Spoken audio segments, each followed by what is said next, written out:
시작하시죠. 네, 안녕하십니까. VM웨어 워크스테이션을 이용한 웹서버 네트워크 구축을 하게 된 천인우라고 합니다. 발표 순서는 다음과 같이 진행을 할 거고요. 그 다음, 저는 일단 처음에 기본 토포로지를 구성을 하고 VM웨어 워크스테이션을 이용해서 실제 환경을 구축을 해봤습니다. 그리고 그 뒤에 백엔드에서 NFS를 통해서 스토리지를 앞에 쪽에 연결을 하는 작업을 했었고, 그리고 앞에서 KVM 쪽에서 인스턴스를 구축을 해서 그거를 인스턴스를 사용해서 웹서버를 구축하였고, 그리고 앞쪽에 로드 밸런스는 핫프록시를 이용해서 구축을 하였습니다. 그리고 또 앞에 로드 밸런스 앞에 방화벽을 만들었는데 그거는 시스코 아사를 사용해서 구축을 하였고요. 그리고 각 웹서버마다 모드 시큐리티를 구축해서 사용을 해서 와플을 구축하였고, 그리고 자빅스를 이용해서 네트워크 모니터링 서버 또한 구축하였습니다. 그리고 인스턴스를 만들 때 생성할 수 있는, 쉽게 생성을 할 수 있는 쉘 스크립트를 작성해서 편의성을 높였습니다.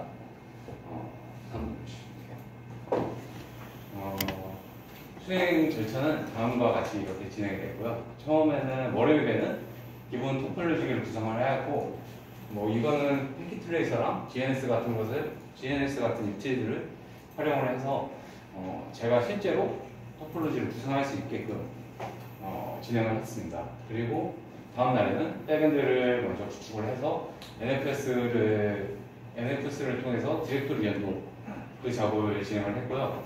그 다음에 수요일부터 금요일까지는 프론트엔드를 구축해서 먼저 처음에 KVM에다가 GUI를 설치하고, 그리고 리눅스 브릿지를 설정해서 인스턴스가 같은 네트워크 대역에 있을 수 있게끔 만들어 주었고요.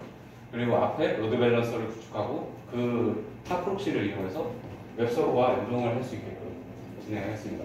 그리고 또 다음 날부터 일요일까지는 방화벽과 자빅스를 구축을 하였고, 그 다음에는 쉘 프로그래밍을 작성을 하고 최종 작동과 확인, 수정을 한 뒤에 발표하게 됐습니다. 먼저 사용 프로그램 및 이미지입니다.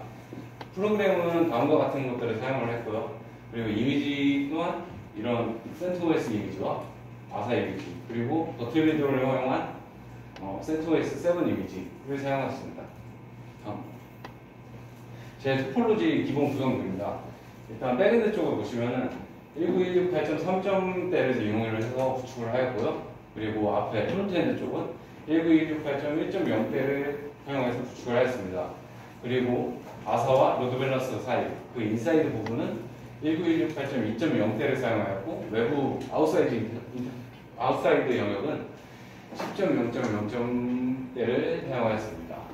그리고 모든 서버들은 전부 앞에 방화벽이 구축이 되기 때문에 파이어웨이 서비스를 다 종료를 시켰고요. 그리고 SE 리눅스를 전부 다 꺼준 상태로 진행을 하였습니다. 그리고 전부 일단 다른 패키지를 받으려면 인터넷이 돼야 되는데 인터넷이 되지 않는 상황이기 때문에 임시로 나트 인터페이스를 연결을 시켜서 패키지를 받고 그 다음에 인터페이스를 끊어주는 방식으로 진행하였습니다. 이거는 각 서버별 IP 주소이고요. 여기 이쪽에 보시면 DHCP로 일단 연결을 해서 사용을 하고 삭제하는 방식으로 진행을 했습니다. 첫 번째로는 스토리지입니다. 서버 스택은 다음과 같이 구성을 했고, 일단 주요 패키지로는 NFS 서버를 쓸 수 있는데, 이 NFS 서버를 통해서 각 웹서버에는 STG 디렉토리를 연동을 시켜서 그 안에서 인덱스 파일을 찾아갈 수 있게끔 구성을 해놨고, 그 다음에 VM 이미지 디렉토리를 만들어서 그것을 KVM 쪽에 연동을 시켜서 VM 이미지들을 사용할 수 있게끔 구축을 하였습니다. 다음은 KVM 1번과 2번인데요. 주요 설치 패키지로는 GUI와 KVM, 그리고 자빅스 에이전트, 그리고 주요 사용으로는 CPU 쪽에 VTX를 활성화시켰습니다. 그리고 KVM 구동을 하기 위해서는 GUI 환경이 필요하기 때문에 GUI 환경으로 부팅이 될 수 있게끔 설정을 하고요. 그리고 KVM 1번과 2번 그 두 서버가 버튼 매니저를 통해서 OpenSSH로 연결되어서 서로 인스턴스를 확인할 수 있고 관리할 수 있으며 필요한 경우에는 인스턴스를 다른 서버로 이동시킬 수도 있게끔 구축하였습니다. 이것은 리눅스 브릿지인데요. KVM 인스턴스 쪽이 KVM 인스턴스 쪽이 이제 KVM 쪽과 같은 네트워크를 가져야 되는데 그렇게 하려면 이제 브릿지를 구성을 해서 그쪽으로 들어올 수 있게끔 인스턴스에서 보내는 패킷들이 들어올 수 있게끔 설정을 해줘야 되는데 그렇게 하기 위해서 일단 이쪽에서 IP 포워드를 1로 설정을 해줬고 이렇게 구축을 해서 스토리지 쪽에서 통신도 가능하고 그리고 앞쪽에서도 통신이 가능하게끔 만들었습니다. 그 다음은 인스턴스 생성 쉘 스크립트인데요. 저는 일단 언틸을 사용해서 처음에 잘못된 입력이 들어오면은 다시 한번 입력을 하게끔 1번과 2번이 아니면 다시 입력이 되게끔 이렇게 구축을 했고 그리고 저는 생각을 했을 때 일단 지금 인터넷이 안 되는 상황으로 결국에 구축이 됐기 때문에 이 인터넷이 되는 상황과 안 되는 상황을 이렇게 나눠야 된다고 생각을 했습니다. 그래서 인터넷이 된다면 보트빌더를 사용해서 이미지를 다운로드하고 인터넷이 되지 않는다면 기존에 있던 이미지를 사용해서 복사를 해서 사용하게끔 이렇게 만들었습니다. 그 다음엔 웹서버 1, 2, 3번, 4번인데요. 주요 설치 패키지로는 HTTPD, 그리고 자빅스 에이전트, 그리고 모드 시큐리티가 있습니다.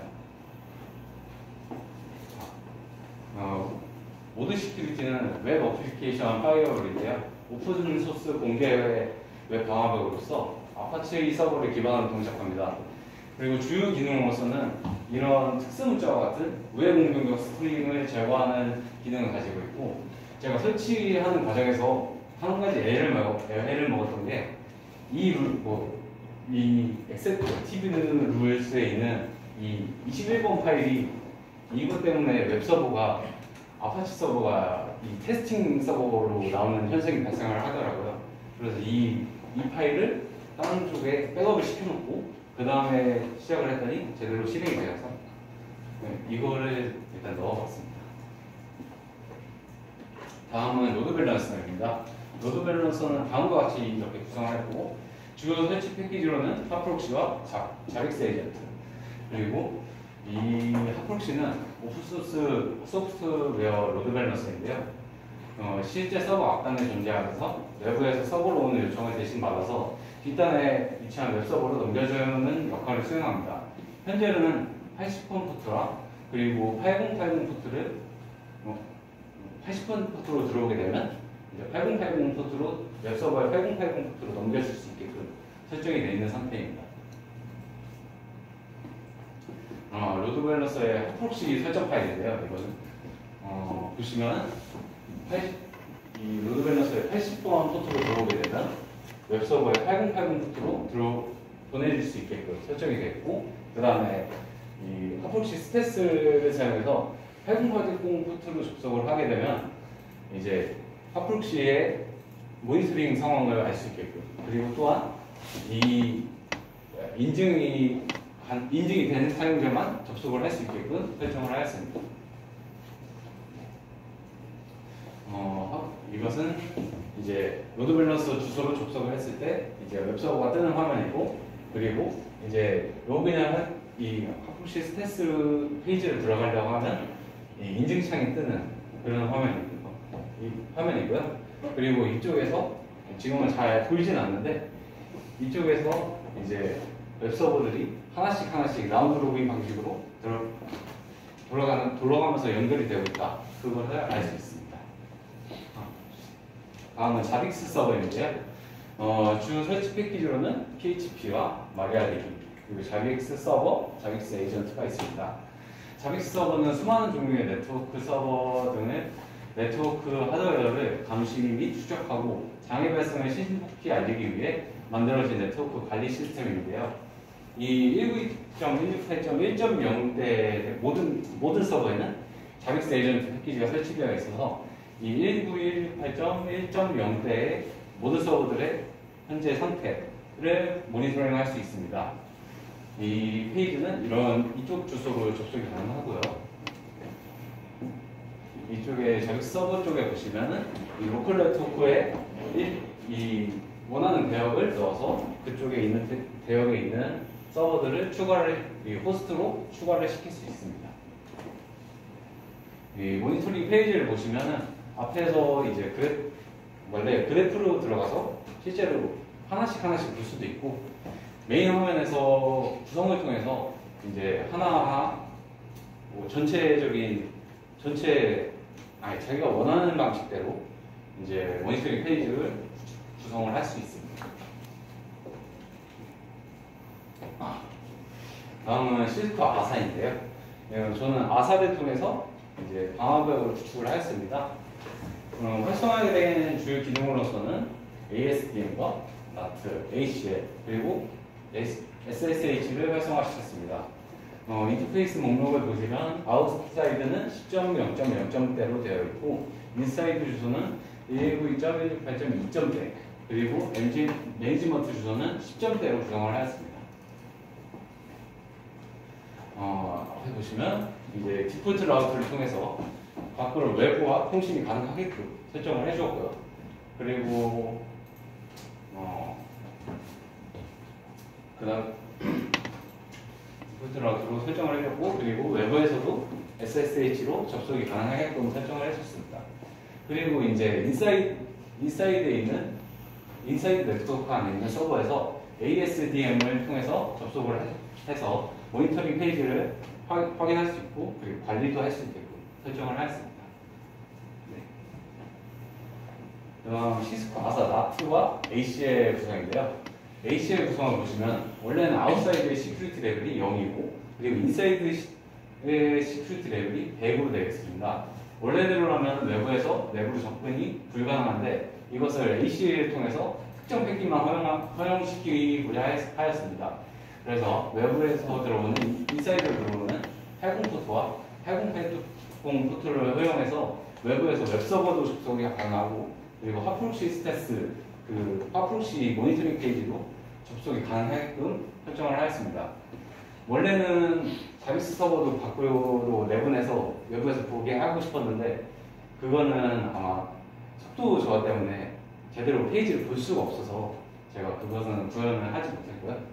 그리고 나트 쪽을 보시면 이제 각각 191.8.1.2.100으로 2.100의 80 포트로 들어오는 것과 이제 191.8.2.100의 8080 포트로 들어오는 것을 외부 인터페이스 주소와 1대1 매핑을 시켜서 외부에서 웹서버와 핫프로시스테스에 접근이 가능해지게끔 설정하였습니다. 네, 이제 시연 영상인데 이거는 처음에 이제 NFS 연동이 되어 있다는 사실을 보여주는 화면이고요. 보면 익스포트 파일을 보여주고 있고 그리고 스토리지 그리고 VM 이미지 디렉토리 내부의 파일들입니다. 일단 KVM 쪽에 가서 일단 마운트가 제대로 되어 있는지 확인을 하고 VM 쪽에 이제 파일들이 연동이 되어 있다는 걸 알 수 있습니다. 다음 웹서버에서는 똑같이 바의 www의 HTML로 연동이 되어 있고 이것은 STG와 연동이 되어 있습니다. 다음은 KVM 쉘 스크립트인데요. 지금은 일단 인터넷이 되는 상태에서 테스트를 하였습니다. 일단 인터넷이 되는 상태에서 버드패드를 활용을 해서 이미 인스턴스를 만들게끔 하였고요. 보시게 되면 잠깐 멈춰주시죠.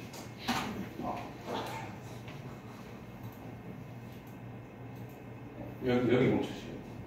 보시면은 이제 이렇게 마지막에 이름과 OS 그리고 뭐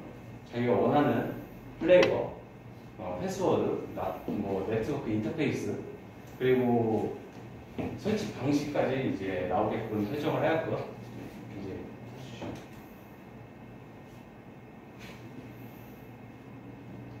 네, 이렇게 만들어진 인스턴스를 케이블 2번 쪽에다가 마이그레이트 시킬 수도 있고요. 지금 이제 실행을 해서 일단 핑이 되는 상태에서 2번 쪽에 바로 마이그레이트 시킬 수 있게끔 영상을 찍어봤고요. 일단 핑이 되는 상태에서 도트 매니저를 실행한 뒤에 마이그레이트를 시키고 있습니다. 그러면 지금 실행되고 있는 상태에서 넘어오게 됩니다. 그리고 바로 지울 수도 있고요. 그 다음 모드 시큐리티인데요. 잠깐 안 보이긴 하는데 일단 웹서버에 접속이 다 1번 때와 2021번 때와 2번 때, 3번 때, 4번 때에 접속이 모두 되고 있다는 것을 보여주고 있습니다. 그리고 이제 우회전 쪽을 사용해서 공격을 시도를 해보고 있는데요. 잠깐 멈추시죠.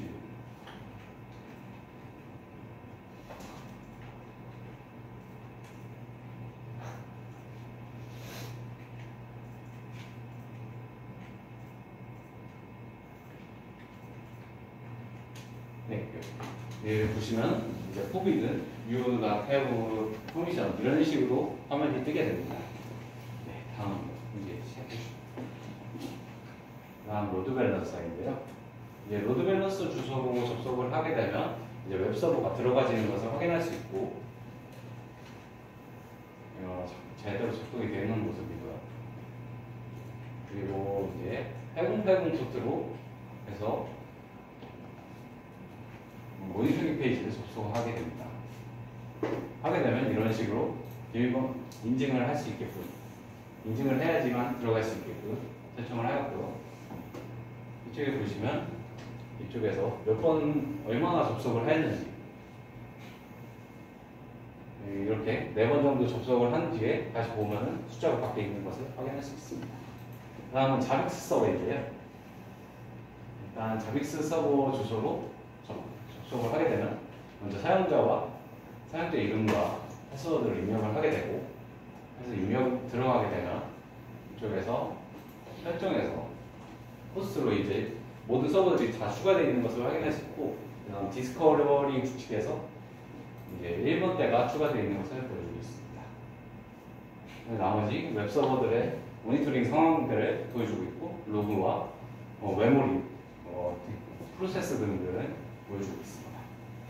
다음은 아사인데요. 이제 외부에서 SSH 접속을 하는 화면을 보여주고 있고요.